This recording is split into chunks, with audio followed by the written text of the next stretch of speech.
دیکھیے کسی بھی چیز کی شروعات یا کسی بھی چیز کا نام یا اس کی ابتدا سے کچھ نہ کچھ چیزیں آپ بھاپ لیتے ہیں کہ اس کے بعد کیا ہونے والا ہے۔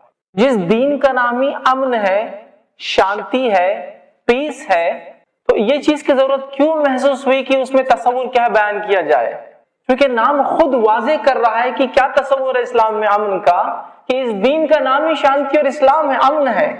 ظاہر سی بات ہے جس دین کا نام ہی شانتی اور امن ہے اس میں کتنا زبردست اور کتنا مضبوط تصور ہوگا یہ بات اندازہ لگایا جا سکتا ہے۔ لیکن ہوتا ہے ایسا کبھی کبھار کہ کچھ باتیں جب تک واضح نہ کی جائے، کلیئرلی ایکسپلین نہ کی جائے، لوگ سمجھ نہیں پاتے چیزوں کو۔ اور بالخصوص ایک ایسے دور میں جس دور میں اسلام کے خلاف اور مسلمانوں کے خلاف کنٹینیوسلی سسٹمیٹیکلی ایک پروپیگنڈا، ایک سازش جس کو کہوں عام زبان میں کی جا رہی ہے تاکہ بتایا جائے کہ نہیں یہ راستہ امن کا نہیں ہے، یہ راستہ پیس کا نہیں ہے، اس دین کی تعلیمات امن اور شانتی کی نہیں ہے، یہ دین دنیا میں جو ہے ظلم کرتا ہے، زیادتی کرتا ہے، اس کے ماننے والے ظالم ہوتے ہیں، یہ اپنی عورتوں کو ان کے حقوق رائٹس نہیں دیتے ہیں، ایجوکیشن میں یہ لوگ بیکورڈ ہوتے ہیں، اور پھر جدید زمانے کا ایک نیا ٹائٹل بھی دے دیا گیا، اتنے سارے تو تھے ہی کہ ظالم ہوتے ہیں،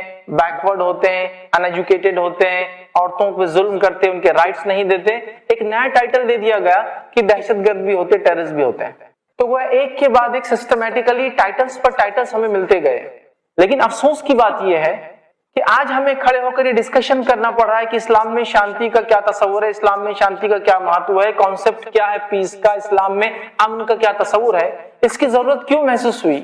اگر ہم لوگ اس پیغام کو، اسلام کا جو امن کا پیغام ہے، اقوام عالم تک پہنچاتے رہتے جو ہمارا فریضہ اور کام تھا، تو شاید ہمیں اس چیز کی وضاحت کی ضرورت نہیں ہوتی۔ اور جب کوئی آدمی مسلمان اسلام کے نام پہ کوئی غلط کام کرتا تو دنیا کہتی کہ یہ چھوڑو یار، کچھ دوسری بات کرو، یہ نہیں ہو سکتا، اس پہ ہم کو یقین ہی نہیں ہے، یہ بات ہی نہیں ہو سکتی۔ اس لیے کہ کسی مذہب کا اگر نام ہی شانتی ہو تو وہ دہشت کی تعلیم کیسے دیں گا؟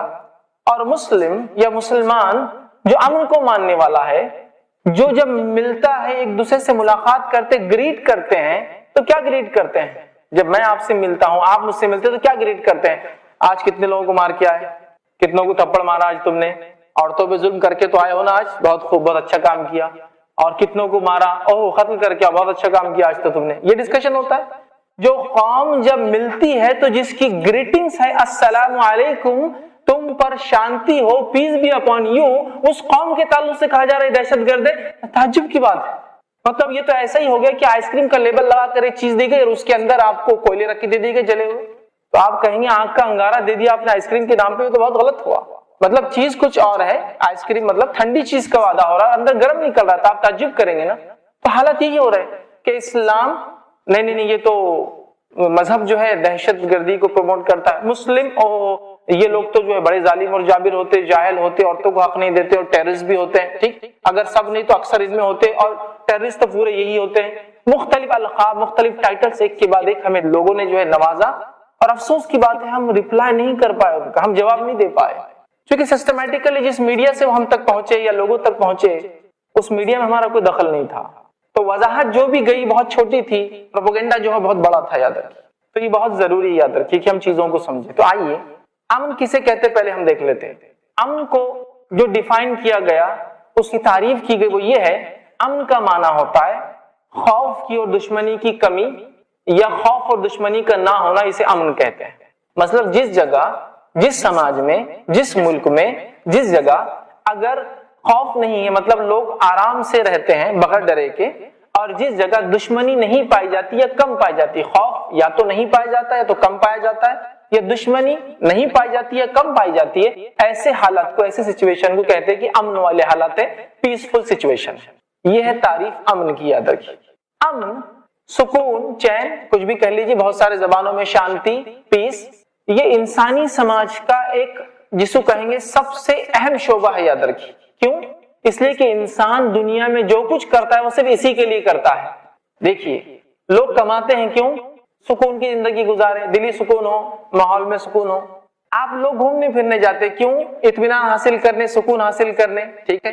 تو تو گویا انسان دنیا میں جو کچھ کرتا ہے وہ امن کو حاصل کرنے کے لیے، سکون حاصل کرنے کے لیے، شانتی حاصل کرنے کے لیے، پیس حاصل کرنے کے لیے کرتا ہے، جو کچھ بھی کرتا ہے یاد رکھیں۔ تو اسی لیے پیس ایک بہت اہم کانسیپٹ ہے، یاد رکھیے۔ کسی بھی سماج میں، کسی بھی سوسائٹی میں جائیے، پیس بہت امپورٹنٹ ہوتا ہے۔ اگر امن کو ہم تقسیم کریں تو دو قسم کے امن ہوتے ہیں، ایک ہوتا ہے اندرونی امن اور ایک ہوتا ہے بیرونی امن، انٹرنل پیس اینڈ ایکسٹرنل پیس، اور دونوں مل کے ایکچولی پیس بنتا ہے۔ مطلب امن اگر ہم کہیں کسی سماج میں ہے تو لوگ اندر سے بھی مطمئن ہیں اور باہر کے حالات بھی امن و امان والے، اس کو کہیں گے حقیقت میں ایک پیسفل امن و امان والا سماج یا ملک، ٹھیک۔ اگر انسان دل سے مطمئن ہو لیکن سماج میں اشانتی یا اس کو بولیں گے فتنہ اور فساد پھیلا ہوا ہو تو ظاہر سی بات ہے یہ اندر کی جو اطمینان ہے وہ فائدہ نہیں دیں گا۔ اللہ رب العزت نے اس بات کا تذکرہ بھی کیا اور سورہ قریش سورہ نمبر 106 آیت نمبر 4 میں فرمایا الذی اطعمهم من جوع وآمنهم من خوف، ہم نے ان کو بھوک میں کھانا دیا اور خوف میں امن دیا۔ تو گویا امن آس پاس سراؤنڈنگ کے اندر پیسفل اگر انوائرمنٹ ہو بہت امپورٹنٹ ہے، ٹھیک ہے، اس لیے کہ اس کے بغیر اگر اندر سے انسان مطمئن ہو، خوش ہو تو فائدہ نہیں ہوگا، اس لیے کہ باہر فتنہ مچائے، فساد مچائے۔ اگر دوسرے الفاظ میں کہا جائے تو بیرونی جو ہوتے امن وہ بھی بہت ضروری ہے، کیوں؟ اس لیے کہ اگر بیرونی امن نہیں ہوگا تو اندرونی امن فائدہ نہیں دے گا، لیکن اندرونی امن، قلب کا سکون، دل کا اطمینان یہ بھی بہت ضروری ہے، اس لیے کہ ہم لوگ اکثریت ہم میں سے دنیا کے جن ممالک میں بستی ہے وہ امن والے ہیں لیکن ہم پھر بھی بے سکون ہیں، بے چین ہیں۔ کسی بھی انسان سے پوچھی کہ آپ مطمئن ہیں، وہ کہیں گا نہیں میں بے سکون ہوں، بے چین ہوں، پیسہ ہے لیکن نیند نہیں آتی، ٹھیک ہے، تو بے سکون ہے، کیوں؟ اس لیے کہ اندرونی سکون تبھی انسان کو حاصل ہوتا ہے جب انسان کچھ بنیادی سوالات جو اس کے فطرت میں اٹھتے ان کا جواب نہ دے تب تک وہ بے سکون ہوتا ہے۔ وہ کیا کیا سوالات ہیں؟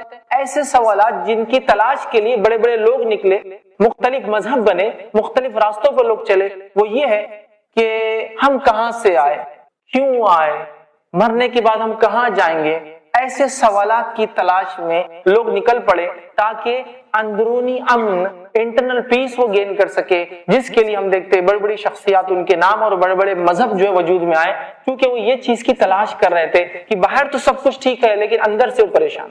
تو اگر دوسرے الفاظ میں کہوں تو بیرونی امن اور اندرونی امن دونوں مل کر حقیقت میں امن بنتا ہے، لیکن اندرونی امن، دل کا اطمینان، ٹھیک ہے، یہ ایک بیج کا کام کرتا ہے جس کے اوپر باہری امن کا سمجھ لیجئے درخت لگتا ہے، یاد رکھیے، ایک عام الفاظ میں اگر سمجھاؤں تو یہ ہے، یاد رکھیے، پیس کے تعلق سے۔ اسلام کے تعلق سے اگر ہم بات کریں کہ اسلام میں کیا اہمیت ہے امن کی، تو میں سمجھتا ہوں اس مذہب کا نام، اس دین کا نام اس چیز کی وضاحت اور ترجمانی کر رہا ہے کہ کتنا امپورٹنس ہے اسلام میں، اہمیت ہے امن کی، کہ اس کا معنی شانتی اور پیس ہی ہوتا ہے اسلام کا معنی۔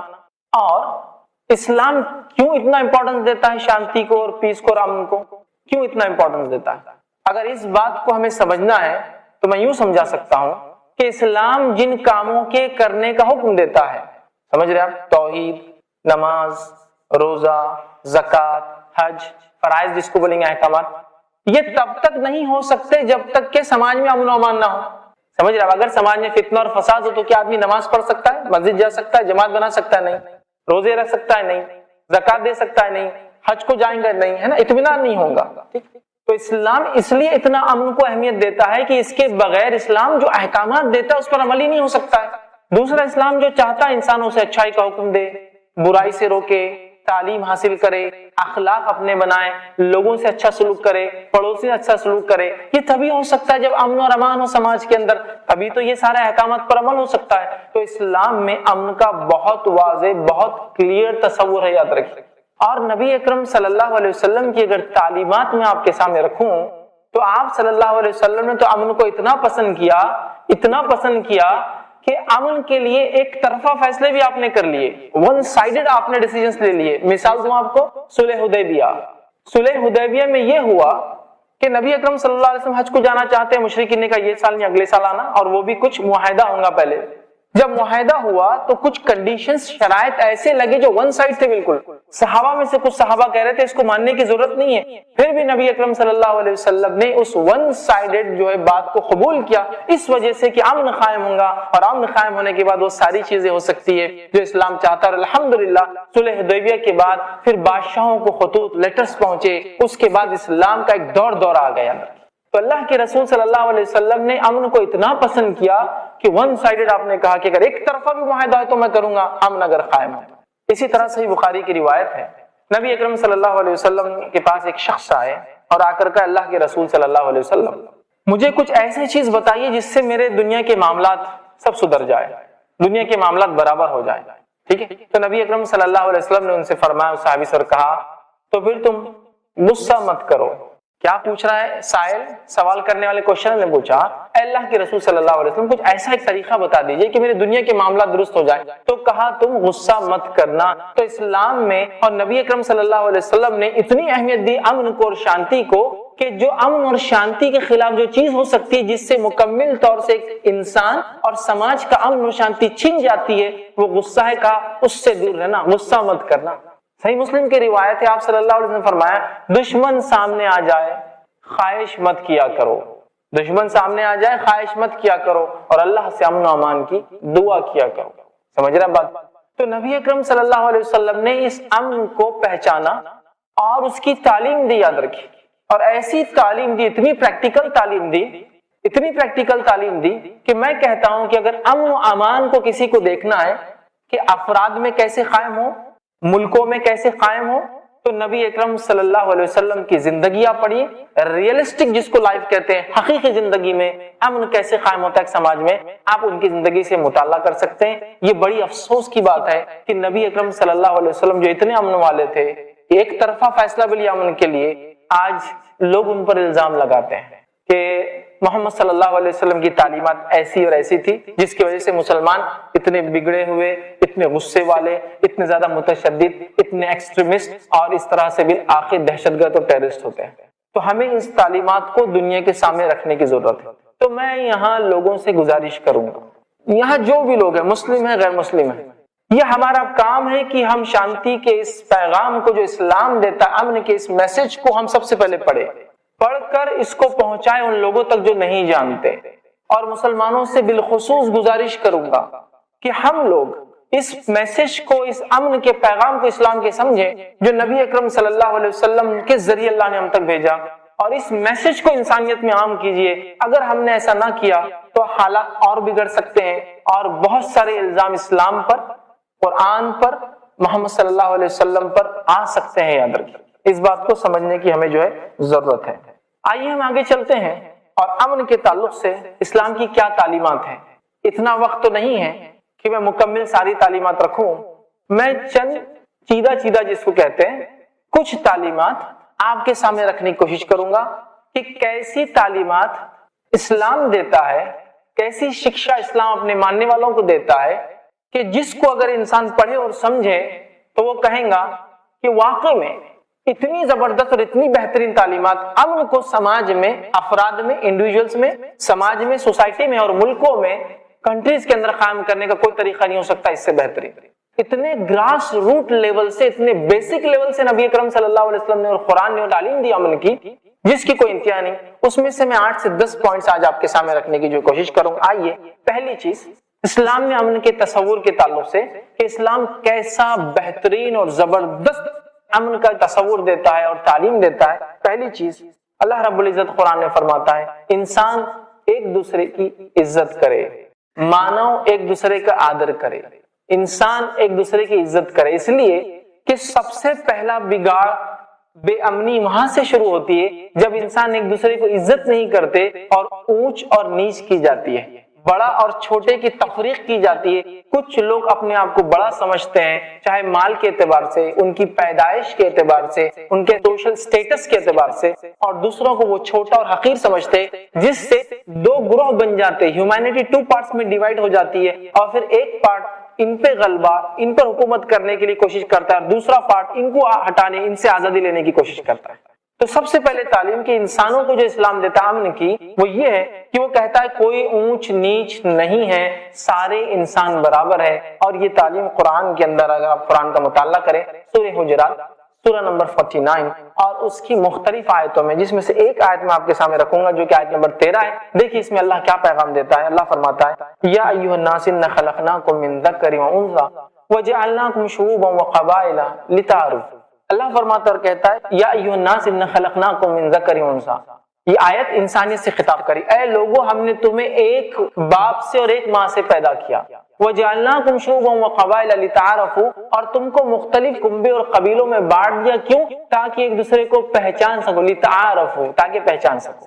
اور اللہ کے نزدیک سب سے بہترین انسان وہ ہے جو اللہ سے سب سے زیادہ ڈرتا ہو۔ یاد رکھیں، تو یہاں اس آیت میں اللہ نے فرمایا کہا کہ انسان برابر ہے، کیونکہ ایک باپ اور ایک ماں کی انسان اولاد ہے، لہذا انسانیت میں کوئی اونچ اور نیچ نہیں ہوتی۔ یاد رکھیں، یہ بڑی زبردست اور مضبوط تعلیم اسلام جو دیتا ہے، جس سے کسی بھی سماج میں بد امنی قائم نہیں ہو سکتی ہے، اور وہ سماج امن کے ساتھ رہ سکتا ہے کہ لوگوں تم ایک ماں باپ کی اولاد ہو، لہذا تم میں کوئی اونچ نیچ نہ کرے۔ اسی صورت کو اگر آپ اس کی اگلی آیت ایک پڑھے تو اتنے زبردست احکام ہیں امن قائم کرنے کے کہ انسان اور انسان کے بیچ میں امن رہے۔ وہ کیا کیا احکامات ہیں؟